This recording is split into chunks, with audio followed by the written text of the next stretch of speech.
부자는 자신이 부자라는 티를 내지 않습니다. 대다수의 부자는 자신이 부자라는 표시를 드러내지 않아요. 그냥 주변 사람들에 맞춰서 대화하고 생활을 해 나갑니다.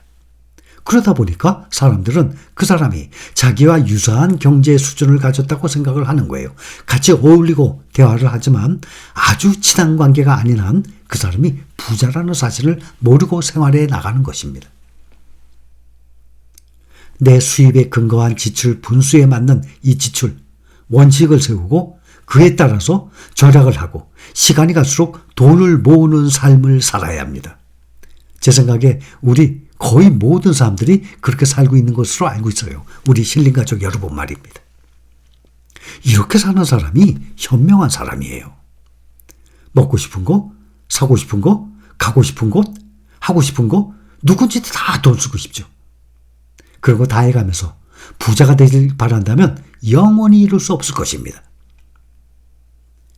외식비, 야식비, 의료비, 이용 오락비, 술, 담배값, 취미 생활비 이런 지출을 줄이면 각자 계산해 보세요. 정말 매달 꽤 큰 돈일 것입니다. 적어도 수십만 원에서 100만 원이 넘어갈 거예요. 이 돈을 매달 돈이 나오는 대로 필수 지출비 제외하고 항상 제가 말씀드리죠. 어떤 마인드. 돈이 딱 들어왔어. 나 이거 먹고 사는데 필수. 아주 필요한 돈 외에는 난 절대 내 주머니에서 돈 안 내보낼 거야. 이런 마인드만 가짐해야 돼요. 근데 이것을 죽을 때까지 알고 목표 달성할 때까지만 노후 준비 될 때까지만 얘기하는 거예요. 그 다음부터는 알아서 하세요. 두 눈 딱 감고 돈이 생기는 대로 필수 지출비를 제외하고 무조건 주식을 사서 5년만 묻어두겠다라는 각오로 일단 5년을 버텨봅시다. 그러면 5년 후에 돈이 불어난 걸 보면 그것이 연장이 또 됩니다. 그렇게 해서 우리는 평생을 가져갈 것 아닙니까? 처음에는 힘들겠지만 생활을 하다 보면 이것 또한 습관이 돼가면서 견딜만 하게 될 것입니다. 다른 사람들이 무슨 차를 타고 무엇을 먹고 무슨 옷을 입는지 돌아보지 않는 것을 사회적 무관심이라고 합니다. 이 모든 유형의 소비에서 이 사회적 무관심 수준이 높은 사람들은 재산을 모을 확률이 그만큼 높습니다.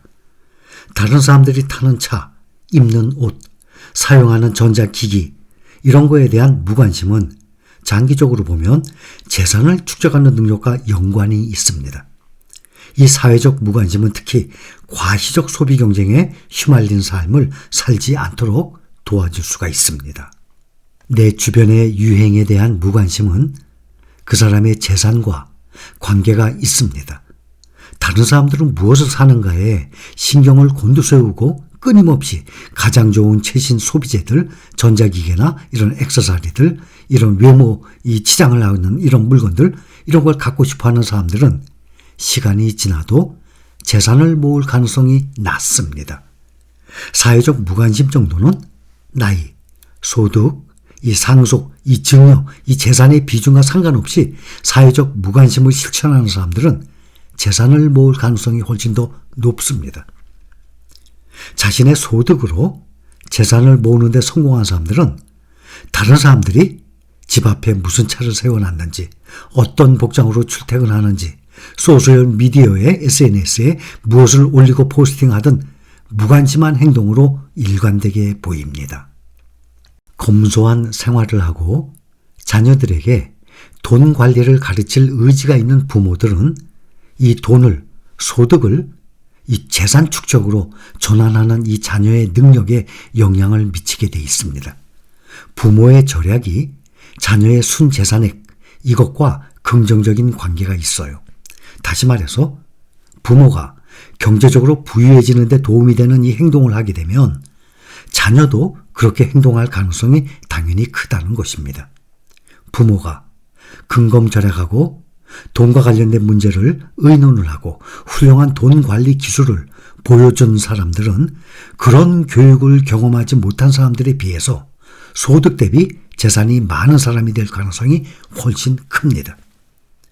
즉 돈과 관련해서 어떻게 행동을 해야만 하는지 부모가 들려준 말보다 부모의 행동이 자녀의 기억에 오래 남는 것입니다. 그래서 자녀를 경제적으로 자립을 시키고 싶다면 부모부터 꾸준히 검소한 본보기를 꼭 보이고 가르쳐야만 하는 것입니다.